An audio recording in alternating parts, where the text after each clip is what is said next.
Il rallentamento è un dato di fatto, ma continua la crescita dell'economia veneta anche nei primi 3 mesi del 2022, con un aumento dei valori produttivi del 2,4% in regione, del 5,1% in provincia di Padova. Dati quasi a sorpresa positivi che nascondono preoccupazioni. Sono dati che sfruttano l'onda lunga del 2021.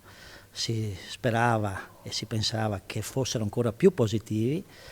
Io credo che però saranno probabilmente gli ultimi dati così positivi. Costo dell'energia, difficoltà a reperire materie prime, la guerra in Ucraina e il timore di una crescita dell'inflazione, le preoccupazioni degli imprenditori che parte dei risultati del primo trimestre li devono all'export. Prima della pandemia delle aziende che erano disponibili alla internazionalizzazione soltanto il 12% voleva farlo, invece adesso che c'è stato un capovolgimento per cui c'è stata una grande crescita delle aziende che vogliono spingere verso l'internazionalizzazione, c'è stata anche una crescita degli ordini interni. Veneto Congiuntura è il nome dell'indagine condotta da Unioncamere del Veneto su un campione di 1750 imprese con almeno 10 addetti. Per la prima volta alle domande non hanno risposto 250 aziende, un dato preoccupante, il commento di Mario Pozza. Questo in termini politici potrebbe essere una scheda bianca, ma perché c'è questa scheda bianca, punto di domanda? Perché non hanno voglia, perché sono troppo occupati e dovremmo indagare su questo.